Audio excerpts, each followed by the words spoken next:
Today, we're stepping into a deeply emotional story about courage, injustice, and the desire for change.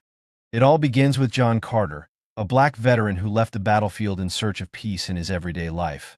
However, during his usual morning jog at Greenwood Park, John witnesses an act of abuse of power targeting an innocent elderly woman. Rather than walking away, John decides to confront the two police officers, breaking the silence of the crowd and igniting the spark of justice. This brave act not only tests his courage but also sets off a dramatic chain of events that shakes the entire community. What could drive John Carter, a seemingly ordinary man, to become a symbol of resistance? Can he withstand the pressure from both the system and public opinion? Follow along as we uncover this gripping and heartfelt story. If you're drawn to lessons about justice and compassion, don't forget to hit that subscribe button to stay updated. What would you do if you were in John's position? Share your thoughts in the comments below. John Carter, a retired veteran, jogged steadily along his familiar path in Greenwood Park. His shoes hit the pavement rhythmically, each breath steady, reflecting the life he had rebuilt after years of brutal combat. The worn leather bracelet on John's right wrist was a constant reminder of his military past. It was a keepsake from Mike, a close comrade who had fallen during a difficult mission in Afghanistan. John would never forget the day when warm blood ran down his arm as he pulled Mike out of the line of fire, promising to bring him home safely. But Mike never made it back. The bracelet was a symbol of that unfulfilled promise, and a reminder that John must always act with honor and courage. As his run brought him near the lake, his attention was drawn to a group of people ahead. Something was off. A sharp, threatening voice cut through the air. "Get up now, old lady. We've made ourselves clear." John slowed his pace, his eyes falling on two police officers confronting an elderly woman seated on a bench. The frail woman, her hair silver and her frame slight, trembled as she tried in vain to resist. "I told you, I didn't do anything wrong. Don't touch me," her voice cracked with fear. John felt his chest tighten. He had witnessed similar scenes before, where power was abused to oppress the vulnerable. But he had also told himself that he was no longer a soldier, that it wasn't his responsibility. Part of him wanted to turn away, but his legs refused to move. He stood there, watching from a distance, grappling with his own inner conflict. "If I don't do something, who will?" Blake, one of the officers, yanked the old woman roughly from the bench, causing her to lose her balance and fall to the ground. Her cry of pain pierced the air, drawing the attention of bystanders. John clenched his fists, his gaze igniting with suppressed anger. He strode quickly toward the scene, his voice low but commanding. "Stop right now." But this was just the beginning of a tense and challenging series of events. Would John's courage and the values he carried from his past be enough to face the storm that lay ahead? Don't miss the unfolding story, where conflicts will escalate and John's resolve will be put to the ultimate test. Share your thoughts in the comments and stay tuned for the next chapter. John Carter stepped forward, his tall frame shielding the frail elderly woman who had fallen to the ground. He looked sharply at the two police officers, his eyes cutting like knives. "Stop this right now. What do you think you're doing?" Blake turned, frowning at the man before him. "Who are you? This has nothing to do with you. Step away before I arrest you for obstructing police work." John's voice wasn't loud, but it carried undeniable authority. "Obstructing police work? Is that what you're calling abusing an elderly woman?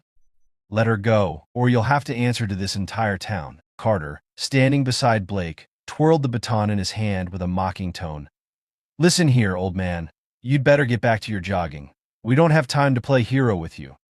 John glanced at Mrs. Martha, her face pale and her eyes trembling with fear. She tried to speak, but her voice cracked under the weight of her terror. I was just resting on the bench. I didn't do anything. Please, I don't want any trouble." John crouched down, gently placing a reassuring hand on her shoulder, his gaze softening. "You don't need to be afraid. I'm here now." Blake, losing patience, stepped closer. "All right, listen up. Either you step aside or I'll have to use force. Trust me, you don't want that." John straightened, standing face to face with the two officers. "You don't want to try that. I've seen too many people misuse their authority, and I won't let it happen again."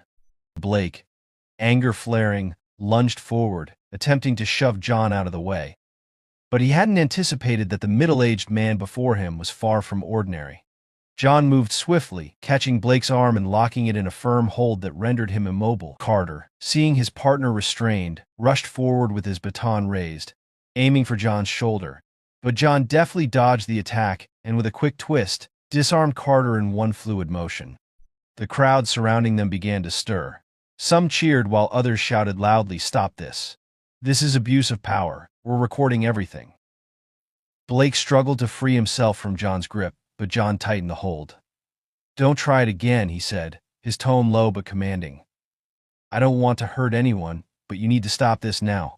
Carter, now without his weapon, took a step back, his eyes flickering with uncertainty as the crowd continued to grow. He glanced at Blake, his expression laced with anxiety. "Blake, we need to stop. Everyone's recording this now." Blake turned his head and realized there were at least 10 phones pointed in their direction. Anger and embarrassment flashed across his face, but under the growing pressure of the crowd, he had no choice. "Fine, fine," he shouted. "Let me go." John released Blake, but kept his sharp gaze locked on the two officers. He bent down to help Mrs. Martha to her feet. "Are you okay, ma'am?" The elderly woman clung to John's arm, trembling. "Thank you. Thank you. I just wanted to sit and rest. I didn't know this would happen." A young woman stepped forward from the crowd, her phone still raised. "They're abusing their power. He's protecting an innocent woman." "We all saw it," she said loudly. A middle-aged man nearby joined in, his voice booming with anger. "They have no right to do this. The police are supposed to protect people, not intimidate them." Blake turned to the crowd, trying to regain control. "All of you, step back now, or you'll be arrested for obstructing police work." But his threats no longer held any weight. The crowd erupted into louder protests, with many shouting, "Let her go now. We're not afraid of you." Carter moved closer to Blake and whispered urgently, "Blake, we need to leave. This is out of control." Blake clenched his teeth, his face contorted with fury. But he knew he was out of options. Before he could act, the distant wail of a police siren echoed through the park, signaling the arrival of reinforcements. A patrol car pulled up at the park entrance, and out stepped a middle-aged woman with a commanding presence, dressed sharply in a crisp uniform. It was Deputy Chief Sarah Taylor, known for her fairness and firm leadership. The crowd parted as she strode toward the scene. Sarah glanced at the two officers before turning her attention to John. "What's going on here?" she asked, her tone calm but authoritative. Blake immediately pointed a finger at John, his voice filled with indignation. "This man obstructed our work and assaulted us." John didn't flinch. He met Sarah's gaze steadily and spoke firmly. "I intervened because they were abusing their power against an innocent elderly woman. There's video evidence everywhere. They used force without any justification." Sarah was silent for a moment, her eyes scanning each face, Blake's, Carter's, and finally Mrs. Martha's, who still clung to John, visibly shaken. "Is this true?" she asked, her voice steady but carrying undeniable authority. Blake hesitated, unable to respond. Carter kept his head down, avoiding Sarah's piercing gaze. "Uncuff the woman immediately," Sarah ordered, her voice sharp as a blade. "Both of you are suspended from duty, effective immediately. I'll deal with you later." Blake reluctantly obeyed, removing the handcuffs from Mrs. Martha's wrists. The crowd erupted into cheers and applause, their voices ringing out in support. John bent down, firmly taking the elderly woman's hand. "You're safe now. Let me take you home." Sarah approached John, her expression softening. "Thank you for stepping in and preventing this from escalating. However, I need you to come to the station to provide a statement. This situation needs to be properly addressed." John nodded. "I'll do whatever it takes to ensure justice is served." As John guided Mrs. Martha away from the scene, the crowd watched him with admiration.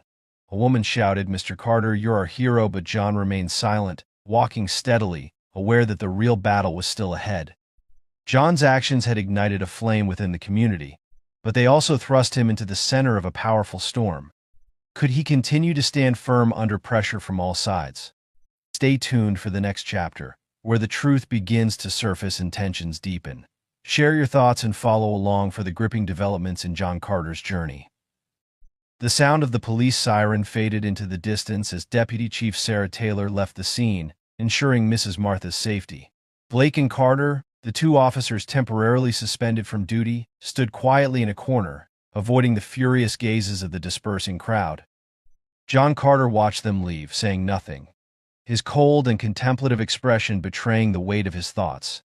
The confrontation in the park was over, but he knew this was just the beginning of a larger battle, a fight against a deeply unjust system. As the crowd began to disperse, a few people approached John to show their support. A young woman, still holding up her phone to record, spoke quickly. "We captured everything. You're a hero, you know that. What you did today is going to spread everywhere." John shook his head slightly. "I'm no hero. I just did what was right." His eyes landed on a boy, about 10 years old, standing next to his mother. The boy gazed at John with wide, admiring eyes, as though he were the embodiment of courage. John smiled faintly, but a heavy feeling pressed against his heart. Will what I did today really change anything? He wondered. Within hours, videos of the Greenwood Park incident began to flood social media. Thousands of shares spread the hashtags Justice for Martha, Stop Police Abuse, and Hero John Carter. Footage of John skillfully restraining Blake and Carter while protecting Mrs. Martha became the center of attention. Comments poured in by the thousands. "This is what we need, people like John Carter. Abuse of power like this must be stopped. Hopefully the system will hold them accountable. Thank you, John. You've given us hope." The incident didn't just capture the attention of social media users, but quickly drew in local media outlets as well. Reporters from major news channels flocked to Greenwood Park, eager to get a statement from John. However, he declined every request. "I don't want to be the focus," he said firmly. "This isn't about me, it's about justice." Meanwhile, at the police station, Deputy Chief Sarah Taylor convened an emergency meeting with the leadership team. The atmosphere in the room was tense as Sarah played a video of the morning's events on a large screen. The officers watched in silence. Some looked visibly uneasy, while others frowned deeply. The weight of what they were witnessing hung heavily in the air. Sarah stepped forward, her gaze sharp and unyielding. "This is what we're dealing with. Two of our officers, Blake and Carter, blatantly abused their power. And this isn't the first time," his senior officer objected. "But, we can't let social media dictate how we handle every situation. Sometimes things aren't as they appear in these videos." Sarah turned, her tone firm and resolute. "It's not social media dictating our actions. It's their behavior that has destroyed the community's trust in us. If we don't address this seriously, who will believe in the police force anymore?" A heavy silence hung in the room. Finally, Sarah gave her orders to suspend Blake and Carter immediately. "I want a thorough internal investigation. And prepare to face the media. We will not cover up anything." Meanwhile, back at her home, Mrs. Martha remained shaken. A group of reporters knocked on her door, and after some hesitation, she agreed to share her story. Sitting on an old wooden chair, her face still bore traces of fear, but her voice was steady and determined. "In my whole life, I never thought I'd face something like this. I was just resting in the park, but they treated me like a criminal. If it weren't for John Carter, I don't know what would have happened. He stood up when no one else would." Her account moved millions when it aired on television. Messages of gratitude for John poured in from everywhere. However, Mrs. Martha emphasized, "This isn't just about me, it's about all of us. We cannot let injustice continue." That weekend, a community meeting was held at the local town hall. Hundreds attended, including John. He sat quietly at the back, not wanting to draw attention to himself. As the discussion began, angry voices filled the room. "We need to do something to stop this from happening again. They're abusing their power, and no one's doing anything about it." A middle-aged man stood up and pointed toward John.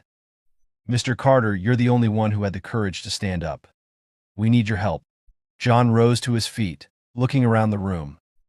Every eye was fixed on him.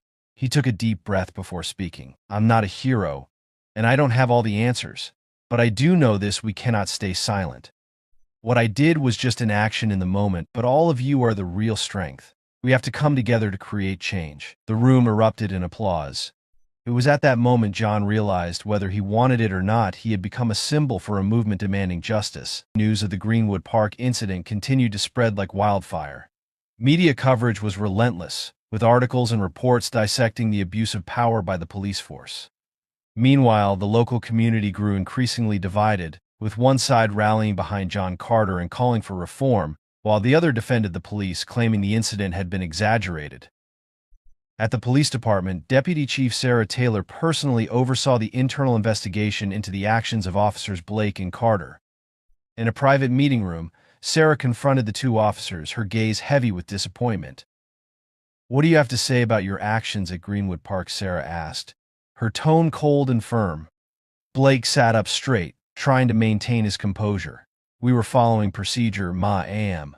The woman matched the description of a reported suspect. "And that man, Mr. Carter, interfered with our work." Sarah cut him off, her eyes sharp as daggers. "What was the suspect description?" "An elderly woman sitting on a park bench." "Is that why you felt justified in using force against a frail senior citizen?" Blake stammered, unable to find a defensible response. Carter, sitting beside him, remained completely silent, beads of sweat forming on his forehead. Placing both hands on the table, Sarah leaned forward, her voice growing even more steely. "I've seen the video. The entire community has seen the video. Do you think you can hide what you did? This isn't just about your actions, it's about the community's trust in our force. I'm not only suspending you both, but also initiating a deeper investigation." Meanwhile, in the town's main square, hundreds of people gathered for a protest. They carried signs with slogans like "End Police Abuse" and "Justice for Mrs. Martha." Leading the protest was a coalition of local activists, including young advocates and respected community leaders. John Carter, however, did not join the protest. He sat by the window of his modest home, watching the procession of people passing by. His phone had been ringing nonstop since morning, with calls from journalists, activists, and even strangers who wanted to express their support. But John didn't answer. He didn't want to become the focal point of the movement. Though he remained out of the spotlight, John's actions continued to resonate throughout the community, sparking a collective demand for accountability and change. A knock at the door broke the silence. When John opened it, he saw Mrs. Martha standing there, a gentle smile on her aged face. "I know you want to stay away from all the commotion, but I couldn't let this go without thanking you. If it weren't for you that day, I don't know what would have happened to me." John invited her in and made a cup of tea. "You don't need to thank me. I just did what was right. But this isn't about you or me anymore. It's bigger than both of us." Mrs. Martha nodded, her eyes glistening with unshed tears. "It is, and you're the one who started it. Don't let it end here." The growing public pressure forced the local government to make a statement.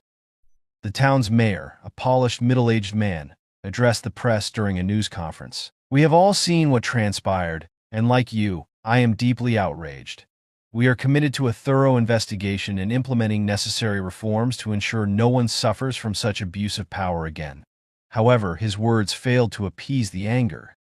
Many residents felt they were empty promises. Meanwhile, Sarah Taylor worked tirelessly. She convened an independent investigation team, comprising human rights lawyers and external advisors. Reports began to pour in not only about the Greenwood Park incident, but also previous complaints against Blake and Carter. Complaints that had been ignored in the past now served as damning evidence against them. That evening, John sat at his desk, staring at the old leather bracelet on his wrist. Memories from the battlefield flooded back, moments when he had to make life and death decisions. But this time wasn't about war. It was about a different kind of fight, a fight against injustice. He picked up his phone and called a reporter who had been trying to reach him for days. When the call connected, John spoke slowly but firmly. "I'm ready to talk. Not about me, but about what needs to change." The interview aired the next day.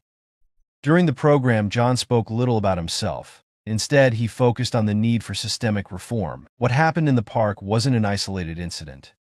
It's the result of a system that lacks accountability.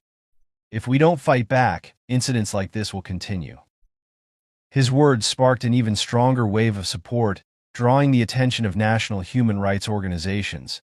John was no longer just a witness, he had become a symbol of resistance, even though it was a role he had never sought. At the police department, the internal investigation uncovered shocking results.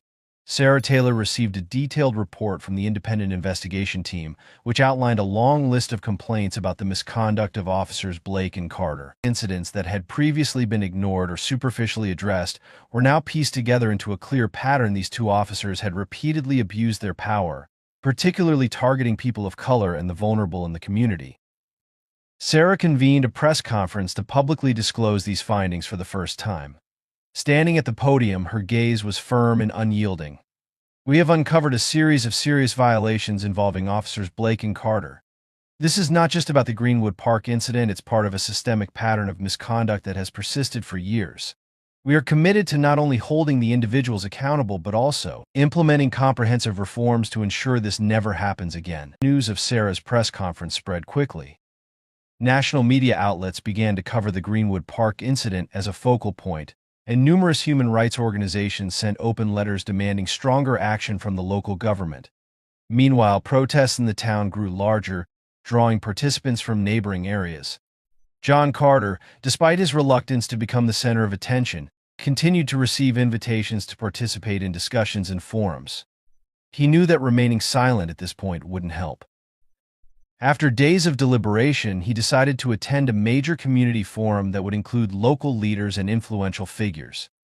In the town's large hall, hundreds of people gathered. The atmosphere was tense but filled with hope. When John stepped onto the stage, the audience erupted in applause. Standing before the microphone, he scanned the room, taking in the expectant faces. "The first thing I want to say," John began, his voice deep and steady, "is that I am not a hero. I am not seeking attention or fame. I'm just an ordinary man who did what I thought was right in that moment." He paused, his gaze softening as he continued. "But what happened in the park is not an isolated incident. It's a symptom of a larger, deeper issue of systemic injustice where those meant to protect us abuse their power." A person in the audience stood up, their voice filled with emotion.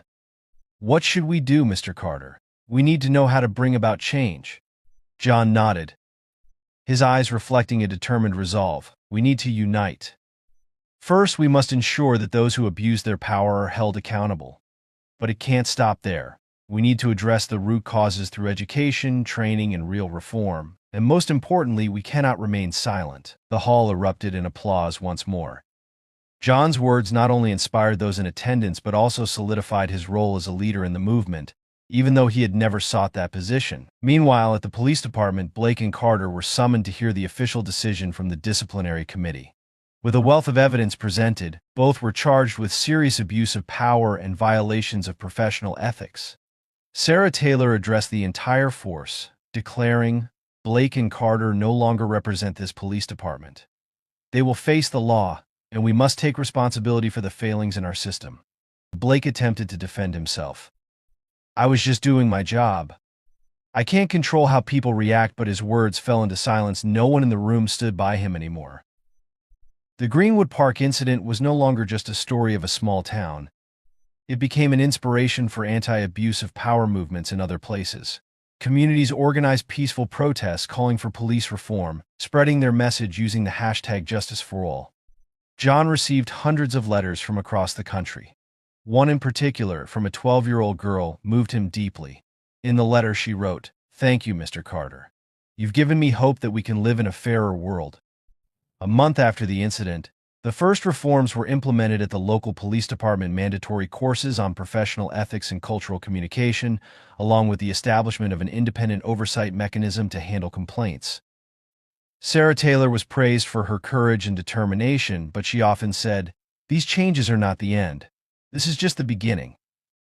John returned to his daily life, but he knew he could never go back to the way things were. He participated in school discussions, encouraging young people to stand up against injustice and to build trust within their communities. On his morning jogs through Greenwood Park, he noticed more friendly faces and empathetic smiles.